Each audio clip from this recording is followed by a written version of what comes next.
Welcome to God's 5 Minutes with Pastor Ed Wilson.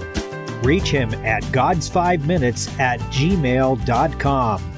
Now, here's Ed Wilson with God's 5 Minutes. Hello, friends. Psalm 10:6 reads, "He has said in his heart, I shall not be moved, for I shall never be in adversity." Psalm 30:6, "And in my prosperity I said, I shall never be moved." And Psalm 16:8, "Because he is at my right hand, I shall not be moved." How differently the same things sound when spoken from different lips. Here are three people saying almost the same confident sentiment. A wicked man says it, and it is insanely presumptuous and defiant. A good man says it, having been lulled into a false sense of security by easy times, and he needs chastening. A humble believer says it, and he puts one little clause in it that makes all the difference. Because he is at my right hand, I shall never be moved.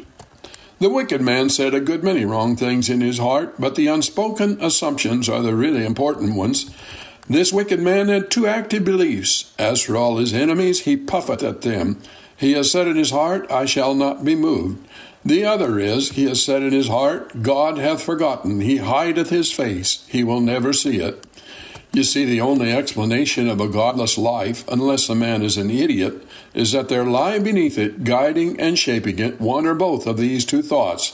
Either there is no God, or he does not care what I do, and I am safe to go on forevermore just like I am.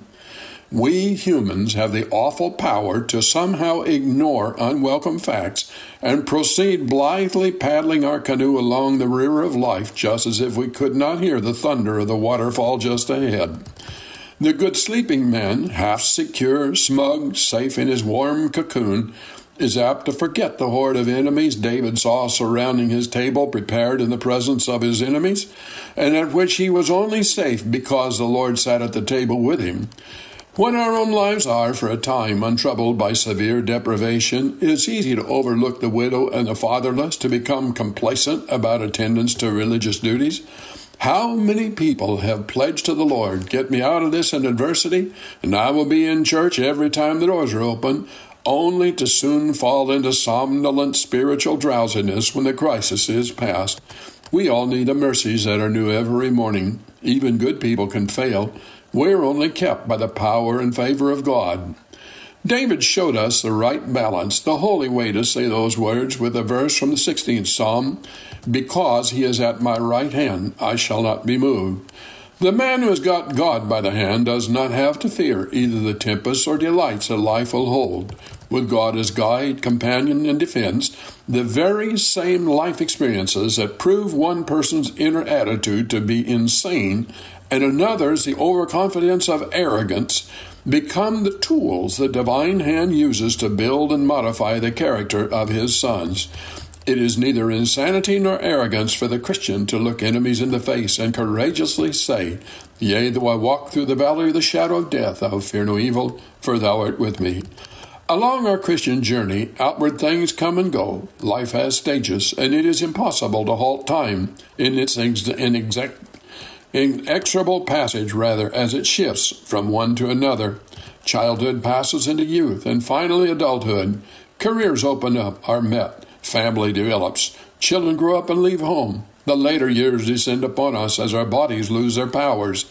Pleasures once eagerly sought lose their allure, for we become incapable of enjoying them as before. We change our favorite clothes, and in time our favorite vehicles, and sometimes even our houses. Change is the one great rule of life. In all this changing world, there is, in fact, only one unalterable constant, and that is religion. The only change in religion really is within ourselves. As we develop spiritual understanding, we develop the capability to plumb its mysteries and apply its truths more deeply to our own hearts. Life's greatest security lies in holding the hand of the unchangeable God. Have you talked to him today? You have been listening to God's 5 Minutes with Pastor Ed Wilson. Reach him by email at GodsFiveMinutes@gmail.com. Tune in next time to hear more encouraging thoughts from God's Word on God's 5 Minutes with Pastor Ed Wilson.